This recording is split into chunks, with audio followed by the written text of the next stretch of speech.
আজকে আমার যে বিষয়বস্তু রয়েছে সেটি হচ্ছে সাহাবীদের সম্পর্কে আহলুস সুন্নাহ ওয়াল জামাতের আকীদা। বিষয়টি খুবই গুরুত্বপূর্ণ। হয়তো এই সব বিষয়গুলো আমাদের এলাকায় আলোচনা খুব কম হয়, আর আলোচনা না হওয়ার কারণে আমাদের সমাজে সাহাবীদের ব্যাপারে স্পষ্ট ধারণা নেই। আমাদের সম্মুখে সাহাবীদেরকে গালি দেয়, সাহাবীদের ব্যাপারে কটু মন্তব্য করে, সাহাবীদের আদালতে অনেক কিছু বলার চেষ্টা করে, কিন্তু আমরা কিছু বলতে পারি না, তার সঠিক উত্তর দিতে পারি না।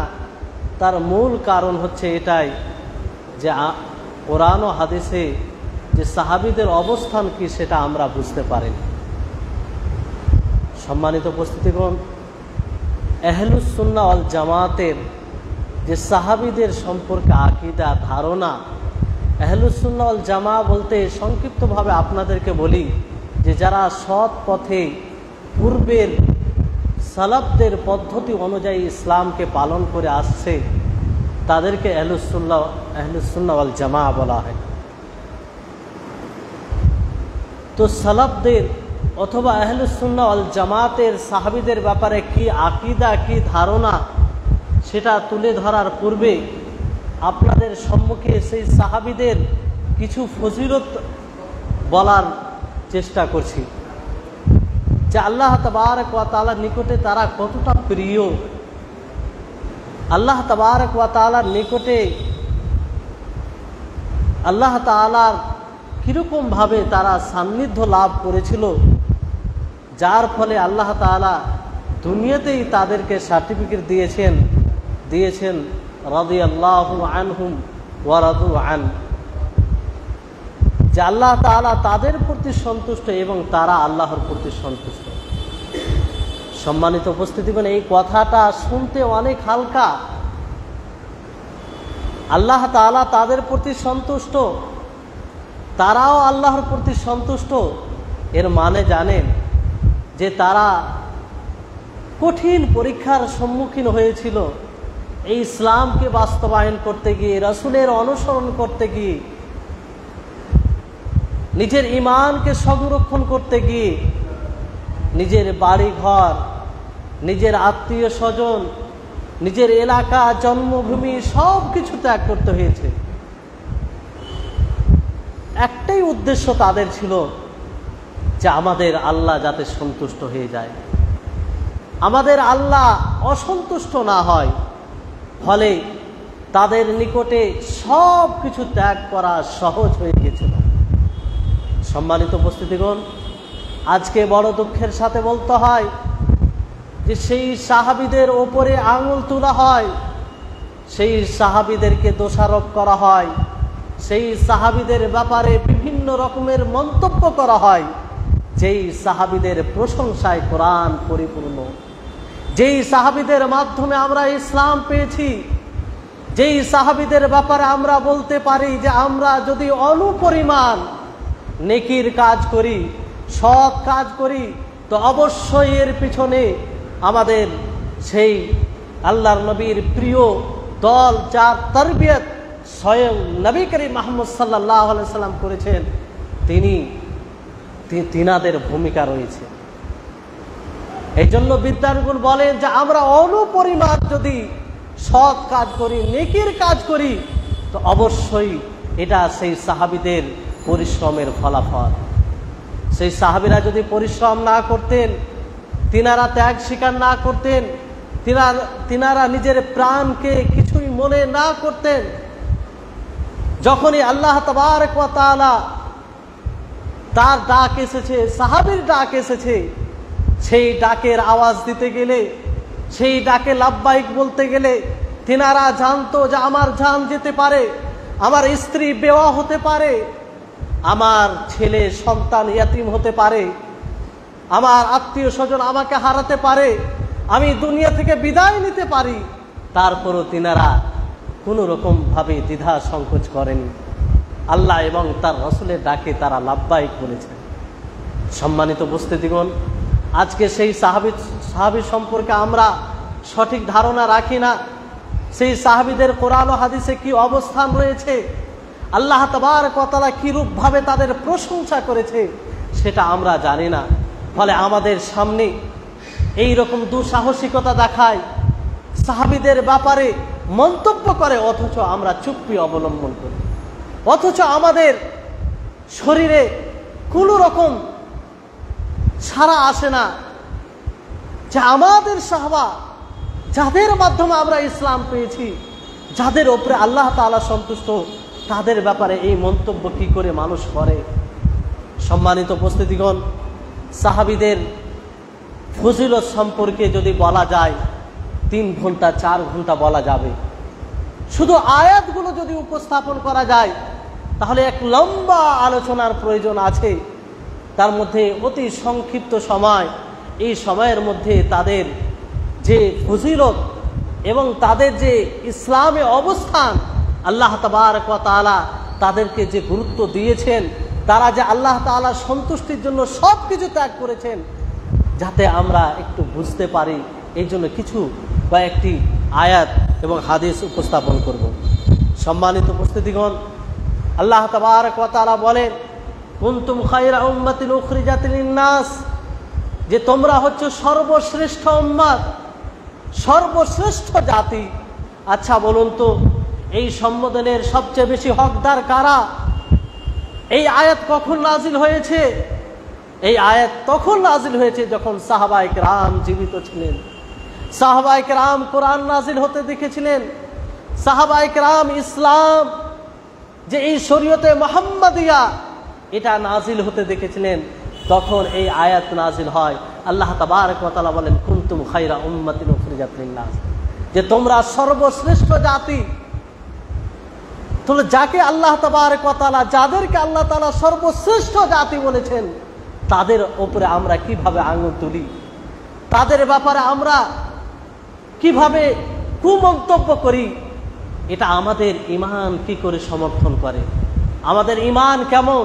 সম্মানিত উপস্থিতিগণ, তারপরে নবী করিম মুহাম্মদ সাল্লাল্লাহু আলাইহি সাল্লাম তিনি বলেন, খায়রুন নাস করনি সুম্মা আল্লাযীনা ইয়ালুনাহুম সুম্মা আল্লাযীনা ইয়ালুনাহুম, যে মানুষের মধ্যে সবচেয়ে উত্তম জামানা হচ্ছে আমার জামানা। আমি যে সময়ে বসবাস করছি, জীবিত আছি, এই জামানাটা সবচেয়ে উত্তম জামানা। তারপরে সাহাবীদের জামানা, তাদের জামানা উত্তম, তাদের যুগ উত্তম। তো সাহাবায়ে কেরাম নবী সাল্লাল্লাহু আলাইহি সাল্লামের যুগ পেয়েছেন, সেই যুগকে আল্লাহ নবী সর্বশ্রেষ্ঠ বললেন। তাদেরকে আমরা কিভাবে দোষারোপ করতে পারি? তাদের ব্যাপারে আমরা এই রকম কথা কিভাবে বলতে পারি যেটাতে তাদের সম্মানে ব্যাঘাত করবে? সম্মানিত উপস্থিতিগণ, এইভাবে নবী করিম মুহাম্মদ সাল্লাল্লাহু আলাইহি সাল্লাম বলেন যে, লা তাসুব্বু আসহাবি ফাওয়াল্লাযী নাফসি বিয়াদিহি ওয়াল্লাযী নাফসি বিয়াদিহি লাউ আনফাকা আহাদুকুম মিথলা উহদিন যাহাবান মা বালাগা মুদ্দা আহাদিহিম ওয়ালা নাসিফাহু। চিন্তা করুন, নবী করিম মুহাম্মদ সাল্লাল্লাহু আলাইহি ওয়াসাল্লাম যেই দলকে নিজেই তারবিয়ত দিয়েছেন, নিজেই প্রশিক্ষণ দিয়েছেন, যাদের সামনে সর্বপ্রথম নবী সাল্লাল্লাহু আলাইহি ওয়াসাল্লাম সেই কোরআনের ব্যাখ্যা করেন, তিনি শরীয়তের ব্যাখ্যা করেন, তাদের সম্পর্কে আল্লাহ নবী বলছেন, লা তাসুব্বু আসহাবি, তোমরা আমার সাহাবীকে গালি দিও না, আমার সাহাবীর সম্পর্কে কটু কথা বলো না, আমার সাহাবীকে এমন কথা বলো না যাতে তারা দুঃখ পাবে, কষ্ট পাবে। আল্লাহ নবী কি জানতেন না যে তাদের দ্বারা ভুল হবে? তারা মানুষ, তাদের দ্বারা ভুল হবে, এটা আল্লাহ নবী জানতেন না? তারপর আল্লাহ নবী এই কথা কেন বলেন? যদিও কোনো সাহাবীর দ্বারাতে ব্যক্তিগতভাবে ভুল হয়ে থাকে, তা আমরা কি করে তার উপরে কথা বলতে পারি? নবী সাল্লাল্লাহু আলাইহি ওয়াসাল্লাম সবচেয়ে বড় জ্ঞানী ছিলেন মখলুকের মধ্যে, তারপর আল্লাহ নবী স্পষ্ট ভাষায় বলেন, লা তাসুব্বু আসহাবি, যে তোমরা আমার সাহাবীকে গালি দিও না। কারণ আল্লাহ নবী দেখেছেন তাদের কুরবানি, আল্লাহ নবী দেখেছেন যে তারা কিভাবে আল্লাহর আনুগত্য করেছিল। আল্লাহ নবী সব কিছু দেখেছেন। আল্লাহ নবী এটাও জানেন যে আমার মহান আল্লাহ তাআলা যিনি সবার হৃদয়ের খবর জানেন, তিনি তাদের প্রতি সন্তুষ্ট। তা আমি কে, কোনো মাখলুক কে যে তার উপরে কথা বলবে? সম্মানিত উপস্থিতিগণ, তারপরে আল্লাহ নবী বলেন, কসম খেয়ে বলেন যে আমি সেই সত্তার কসম খাচ্ছি যার হাতে আমার প্রাণ রয়েছে, যদি তোমাদের মধ্যে কোনো ব্যক্তি উহুদ পাহাড় সমতুল্য স্বর্ণ খরচ করে দেয়, ইসলামের পথে ব্যয় করে দেয়, তাহলে তারা যে এক মুদ খরচ করেছে, অতি অল্প পরিমাণ কিংবা তার অর্ধ খরচ করেছে, তার সমতুল্য, তার সমপরিমাণ তোমরা পৌঁছাতে পারবে না। এই হচ্ছে সাহাবায়ে কেরাম। নবী সাল্লাল্লাহু আলাইহি সাল্লামের ভাষ্য অনুযায়ী যেই নবীকে অনুসরণ করি, যেই নবীর কথা মতো আমরা চলি, যেই নবীর কথার উপরে কোনো কথা বলা যায় না, সেই নবীর এই বাক্য, সেই নবীর এই প্রশংসা, সেই নবীর ব্যাপার, সেই সাহাবীদের ব্যাপারে এই কথা বলেন, লা তাসুব্বু আসহাবি। আজকে আমাদের সম্মুখে কোন সাহাবীকে কি করে গালি দিতে পারে? আজকে আমাদের সম্মুখে তাদের বিবাদিত বিষয়কে কেন্দ্র করে তাদেরকে কি করে দোষারোপ করতে পারে?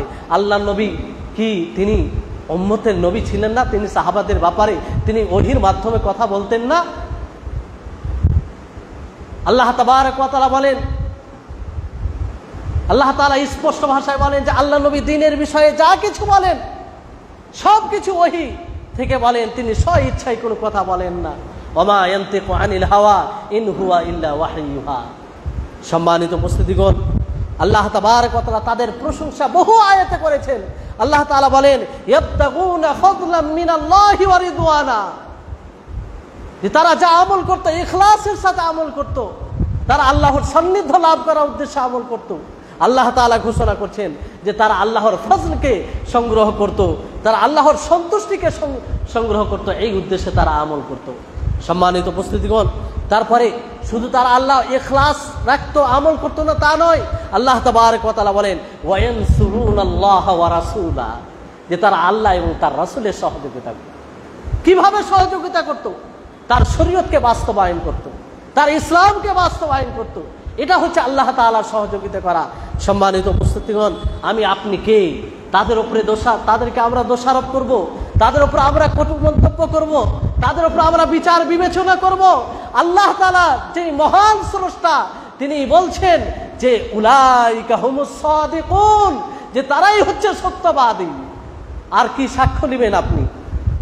যে মহান আল্লাহ তাআলা আমাকে আপনাকে সৃষ্টি করেছেন, যে মহান আল্লাহ তাআলা জান্নাত জাহান্নামের ফয়সালা করবেন, যেই মহান আল্লাহ তাআলার হুকুমের সামনে কারো হুকুম চলে না, তিনি তাদের প্রশংসা করতে গিয়ে বলেন উলাইকা হুমুস সাদিকুন, যে তারাই সত্যবাদী। আজকে কি করে সাহস হয়? কোথায় আমাদের ঈমান? এতটা দুর্বল ঈমান যে আমরা সেই সাহাবীদের ব্যাপারে কটু মন্তব্য শুনি, আমরা চুপচাপ থাকি, আমাদের হৃদয়ে কোনো সাড়া দেই না। কেমন আমাদের ঈমান? যেই সাহাবীদের প্রশংসা মহান আল্লাহ তাআলা এত করেছেন, সেই সাহাবী স্বার্থপর ছিলেন না, ইসলামকে পরিপূর্ণভাবে বাস্তবায়ন করেছেন। তিনারা সব সময় নিজের উপরে অন্যদেরকে প্রাধান্য দিয়েছেন। তাদের প্রশংসায় আল্লাহ তাআলা বলেন, ওয়ায়ুথিরুনা আলা আনফুসিহিম ওয়ালাউ কানা বিহিম খাসাসা, যে তারা অন্যদের উপরে নিজেদের উপরে অন্যদেরকে প্রাধান্য দিতেন, যদিও তারা সংকটে থাকতেন, যদিও তারা দারিদ্রতা অবস্থায় থাকতেন। আমরা জানি না যে যখন মক্কার সাহাবীরা হিজরত করে মদিনায় যান, নিঃস্ব ছিলেন, তাদের কাছে কিছুই ছিলেন না। সেই আনসারী সাহাবীগণ নিজের সম্পত্তি, নিজের স্ত্রীগণকে, এমনও সাহাবী বলে ফেললেন যে হে আব্দুর রহমান, আমার নিকটে আমি আনসারীদের মধ্যে সবচেয়ে ধনী ব্যক্তি, আমার স্ত্রী আছে, 2টি স্ত্রী আছে, তুমি বলো আমার মালকে 2 ভাগে বিভক্ত করে দাও, তুমি 1 ভাগ নিয়ে নাও, আর আমার 2টি স্ত্রীর মধ্যে যে স্ত্রীকে তোমার পছন্দ হয় সেই স্ত্রী তুমি নাম বলো, আমি তালাক দিয়ে দেবো, তার যখন ইদ্যত পূরণ হবে তাকে তুমি বিবাহ করে নিবে। এই হচ্ছে সাহাবায়ে কেরাম। এমনি আল্লাহ তাআলা তাদের প্রতি সন্তুষ্ট হয়নি, এমনি তারা আল্লাহ তাআলার প্রতি সন্তুষ্ট হয়নি। তারা যতই বিপদে থেকেছে সব সময় আল্লাহ তাআলার সান্নিধ্যকে প্রাধান্য দিয়েছে। সম্মানিত উপস্থিতিগণ, এই জন্য আমাদেরকে সাহাবীদের ব্যাপারে স্পষ্ট ধারণা রাখতে হবে। মনে রাখবেন, সাহাবীদেরকে ভালোবাসা ঈমান, ঈমান, ঈমান। আমি আপনি যদি সাহাবীকে ঘৃণা করি, তা আমার আপনার ঈমান প্রশ্ন চিহ্ন। আমার আপনার ঈমান আছে কিনা এটাই প্রশ্ন। কারণ সাহাবীর উপরে আপনি আরোপ লাগাচ্ছেন, সাহাবীদেরকে আপনি সন্দেহের জালে আবদ্ধ করছেন, মানে আপনি কোরআনকে আবদ্ধ করছেন, আপনি আল্লাহর বাণীকে আপনি উপেক্ষা করছেন, আপনি রাসূলের বাণীকে উপেক্ষা করছেন। এই কথাগুলো কেন বলছি জানেন? আমাদের সমাজে এক শ্রেণীর লোক হয়েছে, এক শ্রেণীর লোকের আবির্ভাব ঘটেছে, যারা নিজেকে বড় পণ্ডিত মনে করে, নিজেকে বড় জ্ঞানী মনে করে, সেই সাহাবীদের ওপরে কথা বলে, তাদের বিবাদিত বিষয়কে কেন্দ্র করে মানুষকে গুমরাহ করে, মানুষকে পথভ্রষ্ট করে। সেই জ্ঞানের ফকিরদের, জ্ঞানের মিসকিনদের এটাও বুঝার সক্ষমতা আসেনি যে আল্লাহ তাবারক ওয়া তাআলা তিনি তো অন্তর্যামী, তিনি তো কিয়ামত পর্যন্ত এবং তিনি সব কিছু জানেন। তারপর আল্লাহ তাআলা তাদের প্রশংসা করেছেন। তো তাদের বিবাদিত বিষয়কে কেন্দ্র করে আমরা কি করে কোনো কথা বলতে পারি? সম্মানিত উপস্থিতিগণ, এইভাবে অনেক আয়াত রয়েছে। কোনটি আয়াত বলবো আর কোনটি আয়াত ছাড়বো সেটা আমি ভেবে পাচ্ছি না। কারণ এই সাহাবীরা আমাদের অনুপ্রেরণা, সাহাবীরা আমাদের মানদণ্ড। আমরা ঈমান আনবো তো সাহাবীদের দিকে তাকাবো, আমরা ইসলামকে বাস্তবায়ন করব, শরীয়তের কোনো বিধানকে বাস্তবায়ন করব, সর্বপ্রথম সেই সাহাবায়ে কেরাম রিজওয়ানুল্লাহি আলাইহিম আজমাইনদের দিকে তাকাবো যে তারা কিভাবে বাস্তবায়ন করেছেন। তারা আমাদের জীবনের প্রেরণা। তাদের জন্য আমরা ইসলামকে খুব সহজে পেয়েছি, তাদের জন্য আমরা ইসলামকে এমনভাবে পেয়েছি যে সেই ইসলামের জন্য না আমাদেরকে জান দিতে হয়েছে, না আত্মীয় স্বজনকে হারাতে হয়েছে, না আমাদেরকে জন্মভূমি ত্যাগ করতে হয়েছে। তাদের পরিশ্রমের ফল, তাদের জীবনী দেখুন, তারা কিভাবে ইসলামকে পেয়েছিল। যে শুধু স্পষ্ট এটা যদি প্রকাশ পেত যে সে ইসলাম গ্রহণ করেছে, তাকে হত্যা করার ষড়যন্ত্র করত, তাকে যন্ত্রণাদায়ক শাস্তি দিত। বিলাল রাদিয়াল্লাহু তাআলা আনহুর জীবনী পড়ুন।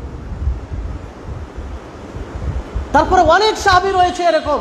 সম্মানিত উপস্থিতিগণ, আল্লাহ তাবারক ওয়া তাআলা বলেন যে যেটা সাহাবীদের, আমাদের সালাফে সালেহিনদের আকীদা বলতে পারেন যে তাদেরকে ভালোবাসতে হবে। আল্লাহ তাআলা বলেন ওয়াল্লাযীনা জাউ মিন বা'দিহিম ইয়াকুলুনা রাব্বানা ইগফির লানা ওয়া লিইখওয়ানিনা আল্লাযীনা সাবাকুনা বিল ঈমান ওয়া লা তাজআল ফী কুলুবিনা গিল্লাল লিল্লাযীনা আমানু রাব্বানা ইন্নাকা রাউফুর রাহিম। সূরা হাশরের 10 নম্বর আয়াতটি ভালো করে দেখবেন। আল্লাহ তাআলা বলেন যে তাদের পূর্বে যারা এসেছে, তাদের পরে যারা এসেছে, তারা যেন বলে, অর্থাৎ সাহাবীদের পরে যারা এসেছে তারা বলে যে হে আমাদের প্রতিপালক, হে আমাদের রব, রব্বানা গফির লানা, তুমি আমাদেরকে ক্ষমা করে দাও, ওয়া লিইখওয়ানিনা, আর আমাদের ভাইদেরকে ক্ষমা করে দাও যারা ঈমানের সাথে গত হয়েছে কিংবা এসেছে, ওয়ালা তাজআল ফী কুলুবিনা, আর আমাদের হৃদয়ে তুমি বিদ্বেষ রাখিও না, হে আমাদের প্রতিপালক। মানে যারা ঈমান এনেছে তাদের ব্যাপারে আমাদের হৃদয়ে বিদ্বেষ রাখিও না। তাহলে এই আয়াত থেকে এটা স্পষ্ট হচ্ছে যে সেই সাহাবীদেরকে ভালোবাসতে হবে। এটা আল্লাহ তাআলার বাণী, এটা আল্লাহ তাবারক ওয়া তাআলার ফরমান। ফলে কোনো সাহাবীর সাথে বিদ্বেষ রাখা যাবে না, সে যতই ভুল করুক না কেন। তারা সেই বড় বড় ভুল করেনি, কিছু ভুল হতেই পারে, মানুষ মাত্রই, আম্বিয়া কিরাম আলাইহিস সালাম ছাড়া কেউ মাসুম নয়। তবে মনে রাখবেন, যখন সাহাবার জামাত আমরা বলবো, তখন পুরো সাহাবার জামাতকে আমরা মাসুম বলতে পারি। পুরো সাহাবার জামাত কোনো এক বিষয়ে সকলেই ভুল করতে পারে না, এটা কখনো হতে পারে না। কারণ নবী করিম মুহাম্মদ সাল্লাল্লাহু আলাইহি ওয়াসাল্লাম তিনি স্পষ্ট ভাষায় বলেন যে আমার উম্মত ভুলের উপরে একত্রিত হবে না। তো উম্মতের মধ্যে সর্বশ্রেষ্ঠ হচ্ছে সাহাবায়ে কেরাম, তারা কোনো ভুলের উপরে একত্রিত হবে। এই জন্য সাহাবীদের দল যখন বলবো তখন আমরা বলতে পারি যে তারা মাসুম, তারা সকলেই একটা ভুল করতে পারে না। হ্যাঁ, ব্যক্তিগতভাবে কোনো সাহাবী দ্বারাতে ভুল হতে পারে। সম্মানিত উপস্থিতিগণ, সময় খুব কাছে যাচ্ছে। নবী করিম মুহাম্মদ সাল্লাল্লাহু আলাইহি ওয়াসাল্লাম বলেন, লা ইয়াদখুলুন নার আহাদুন বায়া তাহতা শাজারা, যে যারা বৃক্ষের নিচে বায়াত করেছিল, ওয়াদাবদ্ধ হয়েছিল, তারা জাহান্নামে প্রবেশ করবে না। কার বাণী? মুহাম্মদ সাল্লাল্লাহু আলাইহি ওয়াসাল্লাম। আর আপনি এসেছেন সেই সাহাবীদের ব্যাপারে মন্তব্য করতে, আপনি এসেছেন তাদের উপর ফয়সলা করতে, বিবেচনা করতে। কোথায় আপনার বুদ্ধি? কোথায় আপনার বিবেক? কোথায় আপনার সেই ধর্মীয় চেতনা? কোথায় আপনার সেই কোরআনের প্রতি ভালোবাসা? কোথায় আপনার সেই আল্লাহর যে বাণী তার প্রতি শ্রদ্ধা? নবী করিম মুহাম্মদ সাল্লাল্লাহু আলাইহি ওয়াসাল্লাম যেটা বলেছেন তার প্রতি শ্রদ্ধা, তার প্রতি ঈমান কোথায় গেল আপনার? যে এতগুলো সুস্পষ্ট বাণী থাকার পরে আপনি তাদের ব্যাপারে মন্তব্য করেন। সম্মানিত উপস্থিতিগণ, আল্লাহ তাবারক ওয়া তাআলা বলেন, লাকাদ রাদিয়াল্লাহু আনিল মুমিনিনা ইদ ইউবাইউনাকা তাহতাশ শাজারা। এটা আল্লাহ তাআলার বাণী। সূরা ফাতর 18 নম্বর আয়াতে আল্লাহ তাআলা সন্তুষ্ট হয়েছেন যারা বৃক্ষের নিচে বায়াত করেছিলেন।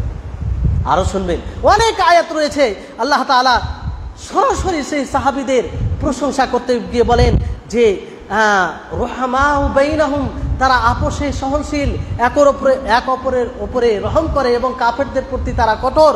তারপরে আল্লাহ তাআলা বলেন, তারাহুম রুকআন সুজদা, যা আপনি তাদেরকে রুকু অবস্থায় দেখবেন, সাজদারত অবস্থায় দেখবেন। কে প্রশংসা করছেন? কে? সেই মহান আল্লাহ, যা আপনি তাদেরকে রুকু অবস্থায় দেখবেন, সাজদারত অবস্থায় দেখবেন। শুধু এটাই নয়, আল্লাহ তাআলা বলে ইয়াবতাগুনা ফাযলাম মিনাল্লাহি ওয়া রিদওয়ানা, যে তারা আল্লাহর সান্নিধ্য লাভ করার সন্ধানে থাকে। সম্মানিত উপস্থিতিগণ, অনুরূপভাবে আল্লাহ তাআলা সূরা তাওবার 100 নম্বর আয়াতে বলেন যে ওয়াস-সাবিকুনাল আউয়ালুনা মিনাল মুহাজিরিন ওয়াল আনসার ওয়াল্লাযীনা ইত্তাবাউহুম বিইহসানিন রাদিয়াল্লাহু আনহু ওয়া রাদু আন ওয়া আ'আদ্দা লাহুম জান্নাতিন তাজরি তাহতাহাল আনহার খালিদিনা ফিহা আবাদা যালিকাল ফাওজুল আযীম। এত সুস্পষ্ট আয়াত থাকার পরেও যদি আমরা সেই সাহাবীদের সম্পর্কে কথা বলি, বলুন কি বলা যাবে? আল্লাহ তাআলা বলেন যে আনসারী এবং মুহাজিরদের মধ্যে অগ্রগামী যারা আনসার, যারা ইহসানের সাথে এবং তারপরে যারা ইহসানের সাথে তাদের অনুসরণ করেছে, অনুগত্য করেছে, আল্লাহ তাদের প্রতি সন্তুষ্ট এবং তারা আল্লাহর প্রতি সন্তুষ্ট। এটা সবচেয়ে বড় পুরস্কার। এর চেয়ে আর বড় পুরস্কার দুনিয়াতে আর কিছুই হতে পারে না, না আখিরাতে হতে পারে। যদি আপনাকে জিজ্ঞাসা করা হয় যে সবচেয়ে বড় পুরস্কার, বড় নেয়ামত কি, বলেন তো এক বাক্যে বলবেন যে আল্লাহ তাআলা সন্তুষ্ট হয়ে যাও। এর চেয়ে বড় পুরস্কার কিছু হতে পারে না। কারণ আল্লাহ তাআলা যদি সন্তুষ্ট হয়ে যায় তা আর কি চাই, আর কি দরকার আমাদের? তো আল্লাহ তাআলা সেটাই ঘোষণা করেন সাহাবীদের সম্পর্কে যে আমি তাদের প্রতি সন্তুষ্ট, তারা আমার প্রতি সন্তুষ্ট। দুই পক্ষই যে তারা এতটা অনুগত্য করেছে, এতটা আল্লাহর নিকটে নিজেকে আত্মসমর্পণ করেছে যে সেখানে স্বার্থহীনভাবে আল্লাহর শরীয়তকে তারা বাস্তবায়ন করেছে। ফলে আল্লাহ তাআলা তাদের প্রতি সন্তুষ্ট এবং আল্লাহ তাআলার প্রতি তারাও সন্তুষ্ট। কারণ তিনারা জানতেন যে আমাদের আল্লাহই সব কিছু। সেই আল্লাহকে সন্তুষ্ট করতে গেলে সকলে সন্তুষ্ট হবে। সম্মানিত উপস্থিতিগণ, এবার আসুন সংক্ষিপ্তভাবে যে আহলুস সুন্নাহ ওয়াল জামাতের আকীদা ধারণা কি বিশেষভাবে গুরুত্ব দিয়ে শুনবেন, আর এর প্রচার প্রসার করবেন, মানুষের হৃদয়ে ঢুকিয়ে দিবেন যে সাহাবীরা কি, তাদের ব্যাপারে আমাদের ধারণা হওয়া উচিত, ওলামাগণ কি বলেছেন সেই কোরআন হাদিস অনুযায়ী।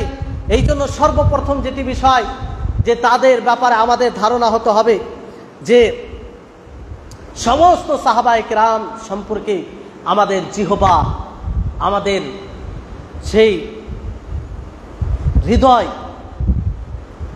তাদের উপরে কটু মন্তব্য করা থেকে বিরত রাখতে হবে।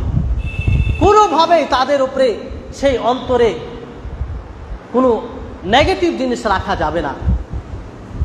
সুস্পষ্ট রাখতে হবে তাদের ব্যাপারে হৃদয়, এবং তাদের ব্যাপারে কোনো রকম ওই ধরনের নেগেটিভ কথা, কুমন্তব্য করা যাবে না। কারণ তারা আল্লাহ তাবারক ওয়া তাআলার প্রদত্ত শরীয়ত যেটা পেয়েছেন সেটাকে তারা সন্তুষ্ট চিত্তে গ্রহণ করেছেন এবং সেটাকে বাস্তবায়ন করেছেন, আর এর প্রতি সকল ওলামাগণের সম্মতি রয়েছে। বিষয় স্পষ্ট, বুঝতে পারলেন? কোনো কথা শোনা যাবে না।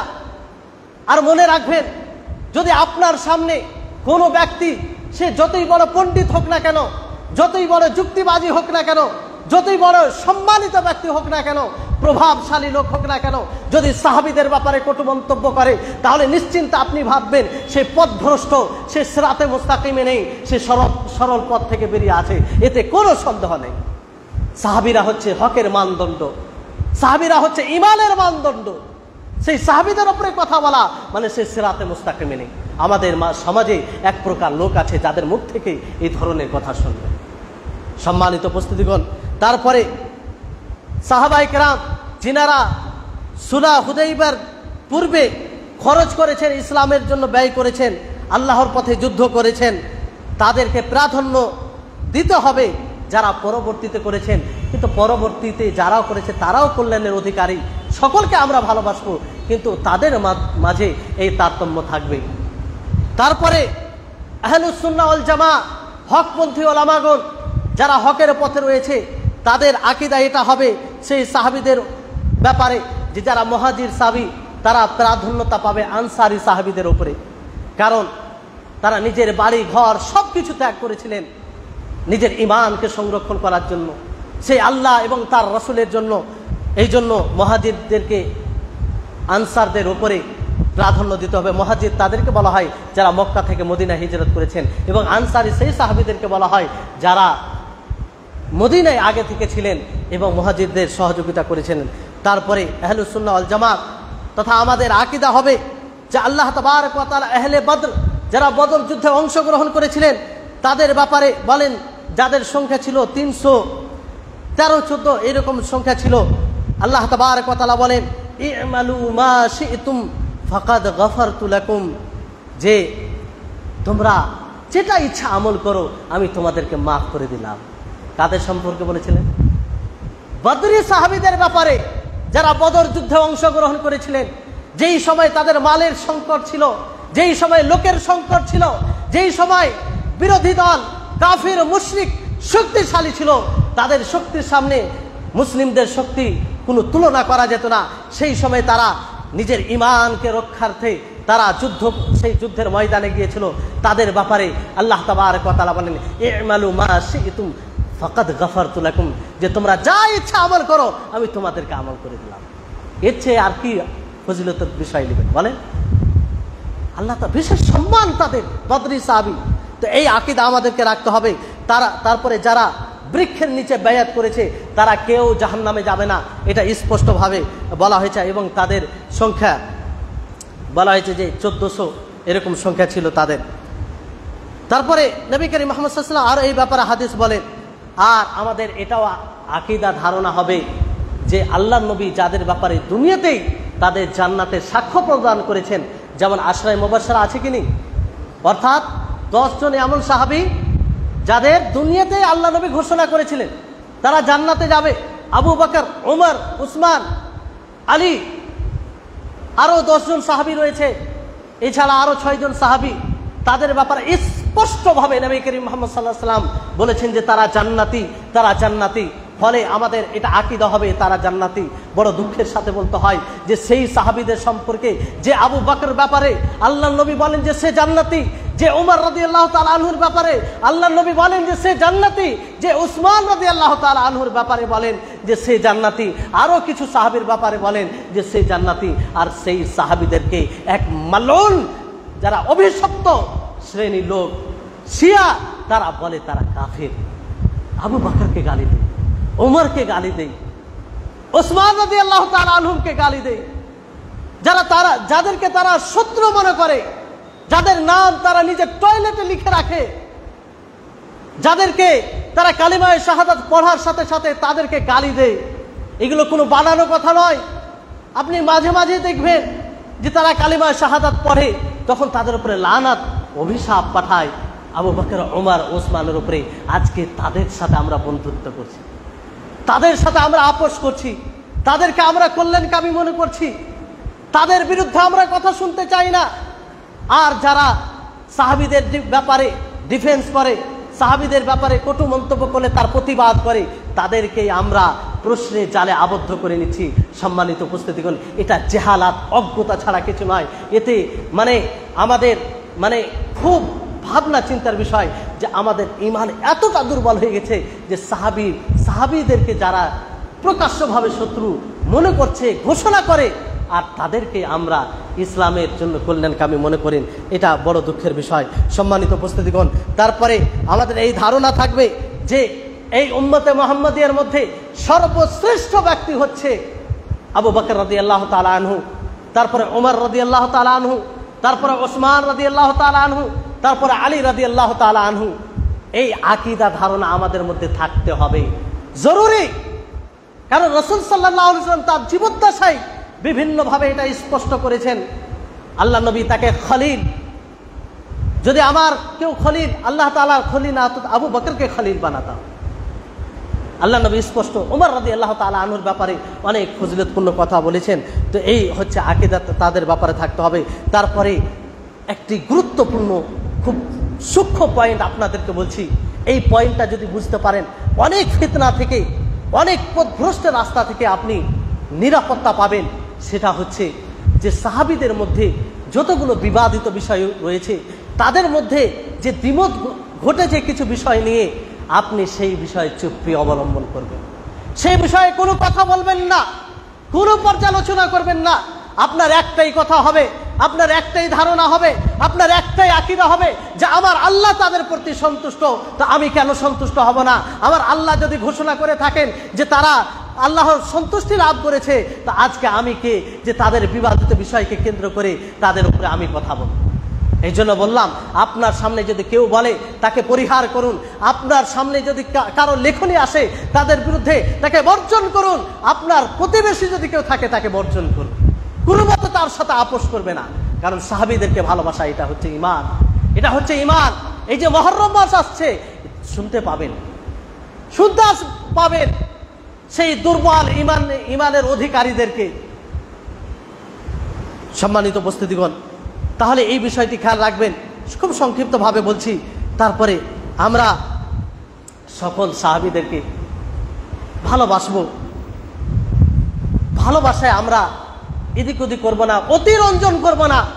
কোরআন হাদিসে যতটা তাদেরকে ভালোবাসতে বলা হয়েছে, তাদেরকে ভালোবাসা মানে কি? আপনি যে সত্যি সাহাবীদেরকে ভালোবাসেন, এর পরিচয় কি বলেন তো? এর পরিচয় কি? আমি মুখে বললাম, ধারণা রাখলাম, হয়ে গেল? জি না। সাহাবীদেরকে ভালোবাসা মানে তাদের পদাঙ্ক অনুসরণ করা, তারা যেভাবে ইসলামকে বাস্তবায়ন করেছে সেভাবে ইসলামকে বাস্তবায়ন করা, তারা যেভাবে রাসূলকে ভালোবেসেছে সেভাবে রাসূলকে ভালোবাসা, তারা যেভাবে আল্লাহর অনুগত্য করেছে সেভাবে অনুগত্য করা, তারা যেভাবে আল্লাহর শরীয়তের সামনে নিজেকে আত্মসমর্পণ করেছেন সেইভাবে নিজেকে আত্মসমর্পণ করা। এটা হচ্ছে সাহাবীদেরকে ভালোবাসা। এই ভালোবাসা থাকতে হবে, এই ভালোবাসা থাকতে হবে। সম্মানিত উপস্থিতিগণ, তারপরে আবারও বলি যে জঙ্গে জামাল সিফিন যুদ্ধ যেটা ঘটেছিল, আলী রাদিয়াল্লাহু তাআলা আনহু, মুআবিয়া রাদিয়াল্লাহু তাআলা আনহু মাঝে যে বিবাদ ঘটেছিল, অবশ্যই ভুল বুঝাবুঝি হয়েছিল। আমরা কোনো সাহাবীকে কাঠগড়ায় দাঁড় করাবো না। কারণ মুআবিয়া রাদিয়াল্লাহু তাআলা আনহু তিনি কাতিবিনে ওহী, তিনি সেই আল্লাহর ওহী লিখতেন, তার ব্যাপারে আমরা কথা বলবো? যিনি একজন প্রখ্যাত সাহাবী, সম্মানিত সাহাবী, আলী রাদিয়াল্লাহু তাআলা আনহু চতুর্থ খলিফা, তার বিরুদ্ধে আমরা কথা বলবো না? কেন কথা বলবো? আমরা এক কথায় আমরা বলবো যে তাদের এটা ভুল হয়েছে, আল্লাহ আলাম, আল্লাহ তাদের মাঝে যদি কোনো ভুল হয়ে থাকে আল্লাহ ক্ষমা করুক। না, আমরা তাদেরকে ভালোবাসি, এই জন্য আমরা তাদেরকে দোষারোপ করতে পারি না, এটা কোনো মতে করতে পারি না। আর সেই ব্যাপারে আমরা পর্যালোচনাও করব না। এই কারণে যে পর্যালোচনা করা, এটা আপনার ঈমানের অংশ নয়, এটা আপনার ঈমান বৃদ্ধি পাবে না, এটা আপনাকে করতেও বলেনি। আল্লাহ নবী এই ফিতনা সম্পর্কে ওহীর মাধ্যমে সেটা তিনি অনুভব করেছিলেন, আর বিভিন্ন হাদিস দ্বারা এটা ইঙ্গিত করেছেন, ভবিষ্যবাণী করেছিলেন। তারপরে আল্লাহ নবী বলেছেন, কাউকে দোষারোপ করে গিয়েছিলেন? কাউকে দোষারোপ করে গিয়েছিলেন? কাউকে দোষারোপ করেননি। সম্মানিত উপস্থিতিগণ, তারপরে আরেকটি বিষয়, যেহেতু সময় শেষ, আর 5 মিনিট নেব, সেটা হচ্ছে যে এই সাহাবীদের সম্পর্কে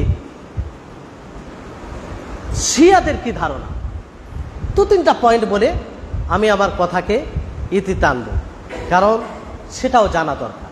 শিয়া আমাদের ঘরের শত্রু, শিয়া আপনার ইমানের শত্রু, শিয়া আপনার রসুলের শত্রু, শিয়া আপনার স্রষ্টার শত্রু, শিয়া আপনার সাহাবীদের শত্রু, যেই সাহাবীর মাধ্যমে আপনি ইসলামকে পেয়েছেন। শিয়া আপনার আমাদের আম্মা নবী করিম মুহাম্মদ সাল্লাল্লাহু আলাইহি সাল্লামের স্ত্রী, আমাদের সকলের মুমিনদের মা আয়েশা রাদিয়াল্লাহু তাআলা আনহার শত্রু। সেই শত্রুদেরকে চিহ্নিত করতে হবে, সেই শত্রুদের থেকে সতর্ক থাকতে হবে, এবং সেই শত্রুদেরকে আশ্রয় দেয়, যে যারা সেই শত্রুদেরকে ভালোবাসে তাদেরকেও চিহ্নিত করতে হবে, কারণ তারাও পরোক্ষভাবে নবীর সাথে দুশমনি করে। আম্মা আয়েশা রাদিয়াল্লাহু তাআলা আনহার সাথে দুশমনি করে, সাহাবীদের সাথে দুশমনি করে। সম্মানিত উপস্থিতিগণ, তো তাদের আকীদা দেখেন, তারা আকীদা রাখে সাহাবীদের ব্যাপারে যে সাহাবায়ে কেরাম আলী রাদিয়াল্লাহু তাআলা আনহুকে খেলাফত থেকে দূরে করে রেখেছে, তারা খেলাফত দেয়নি, অথচ সেই একমাত্র হক রাখে, সেই শিয়ারা এই আকীদা রাখে, অথচ এরকম কোনো বিষয় নাই। আলী রাদিয়াল্লাহু তাআলা আনহু তিনি এতে সন্তুষ্ট ছিলেন, আরও বাকি সাহাবায়ে কেরাম সকলে সন্তুষ্ট ছিলেন। তারপরে তারা সকল সাহাবীকে কাফির মনে করে।